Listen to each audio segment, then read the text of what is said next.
Assalamualaikum warahmatullahi wabarakatuh. Selamat sore saya ucapkan kepada Bapak.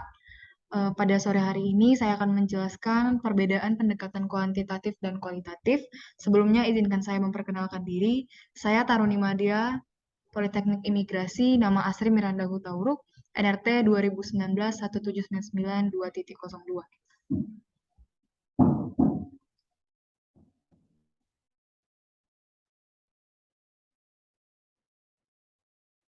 Penelitian kualitatif.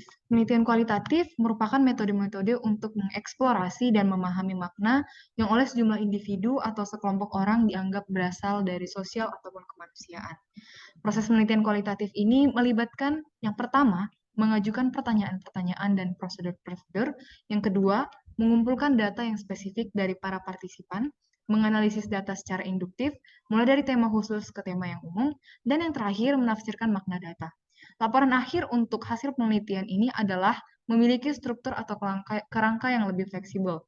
Bagi siapapun yang terlibat dalam penelitian dengan pendekatan ini, harus menerapkan cara pandang penelitian yang bergaya induktif, berfokus pada makna individual, dan menerjemahkan kompleksitas suatu persoalan. Jenis rancangan penelitian kualitatif terdiri dari 5, yaitu yang pertama, penelitian naratif. Penelitian naratif merupakan rancangan penelitian tentang kemanusiaan, di mana peneliti mempelajari kehidupan individu-individu dan meminta seseorang atau sekelompok individu untuk menceritakan kehidupan mereka. Yang kedua adalah riset fenomenologi.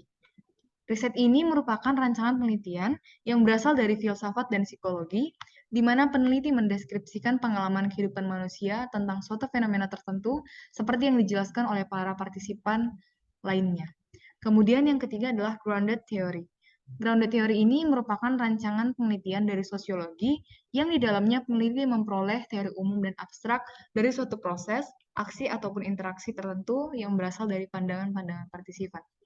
Yang keempat adalah etnografi, di mana etnografi ini adalah rancangan penelitian yang berasal dari antropologi dan sosiologi yang di dalamnya peneliti menyelidiki pola perilaku, bahasa, dan tindakan dari suatu kelompok kebudayaan di lingkungan yang alamiah dalam periode waktu yang cukup lama. Dan yang terakhir adalah studi kasus. Studi kasus ini merupakan rancangan penelitian yang ditemukan di banyak bidang, khususnya evaluasi, di mana peneliti mengembangkan analisis mendalam atas suatu kasus. Seringkali program, peristiwa, aktivitas, proses, atau satu individu ataupun lebih ini terjadi pada studi kasus tersebut. Metode penelitian kualitatif mencakup 5, yaitu yang pertama, metode yang berkembang. Kemudian yang kedua, pertanyaannya bersifat terbuka. Kemudian yang ketiga, datanya adalah data wawancara, data observasi, data dokumen, dan data audiovisual. Yang keempat, analisis yang dilakukan adalah analisis secara tekstual dan analisis gambar. Dan yang terakhir, interpretasi tema dan pola. Pendekatan penelitian kualitatif dalam menggunakan asumsi filosofis dan menerapkan strategi penelitian mengklaim pengetahuan konstruktivis dan transformatif. Kemudian fenomenologi, grounded theory, etnografi, studi kasus, dan juga naratif. Dalam menerapkan metode-metode ini, pertanyaan-pertanyaan bersifat terbuka, pendekatan yang sedang muncul, data tekstual atau gambar. Dalam menerapkan praktik-praktik penelitian, pendekatan kualitatif posisinya adalah sendiri, mengumpulkan makna dari para partisipan, fokus pada konsep atau fenomena tunggal, membawa nilai-nilai pribadi ke dalam penelitian, meneliti konteks atau setting partisipan, memvalidasi akurasi temuan-temuan, menginterpretasi data, membuat agenda untuk perubahan atau reformasi, dan berkolaborasi dengan partisipan. Kemudian yang kedua yang akan saya jelaskan adalah mengenai penelitian kuantitatif. Penelitian kuantitatif sendiri adalah metode-metode untuk menguji teori-teori tertentu dengan cara meneliti hubungan antar variabel. Variabel-variabel ini biasanya diukur dengan instrumen-instrumen penelitian, sehingga data yang terdiri dari angka-angka dapat dianalisis berdasarkan prosedur-prosedur statistik. Laporan akhir dari penelitian ini memiliki struktur atau kerangka yang ketat dan konsisten, mulai dari pendahuluan, tinjauan pustaka, landasan teori, metode penelitian, hasil penelitian, dan pembahasan. Bagi siapapun yang terlibat dalam penelitian ini, harus memiliki asumsi-asumsi untuk menguji teori secara deduktif, mencegah munculnya bias-bias, mengontrol penjelasan-penjelasan alternatif, dan mampu menggeneralisasi dan menerapkan kembali penemuan-penemuannya. Jadi rancangan penelitian kuantitatif terdiri dari dua, yaitu rancangan-rancangan eksperimental dan rancangan-rancangan non-eksperimental.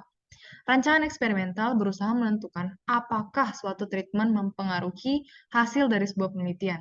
Yang kedua adalah rancangan non-eksperimental. Hal ini berupa biasanya seperti survei ataupun kuesioner yang berusaha untuk memaparkan deskripsi kuantitatif atau deskripsi numerik, kecenderungan, sikap, atau opini dari suatu populasi tertentu dengan meneliti satu sampel dari populasi tersebut.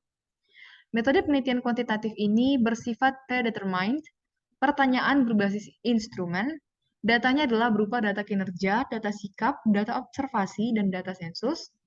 Kemudian datanya bersifat statistik, dan interpretasinya adalah statistik.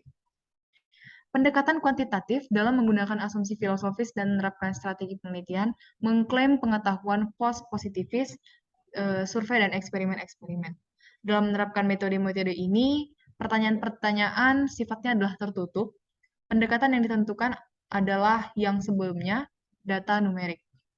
Kemudian dalam menerapkan praktik-praktik penelitian pendekatan kuantitatif, diuji atau diverifikasi teori atau penjelasan, diidentifikasi variabel-variabel yang akan diteliti, dihubungkan variabel-variabel dalam rumusan masalah dan hipotesis penelitian, digunakan standar validitas dan reliabilitas, diobservasi dan diukur informasi secara numerik ataupun angka-angka, kemudian diterapkan pendekatan-pendekatan yang bebas bias, serta yang terakhir diterapkan prosedur-prosedur statistik.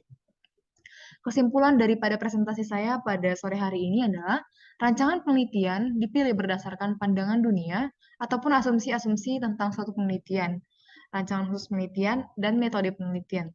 Pilihan tersebut didasarkan dan bergantung serta dipengaruhi oleh masalah penelitian yang akan diteliti, pengalaman pribadi dari peneliti, dan target pembaca yang diharapkan akan membaca hasil penelitian tersebut.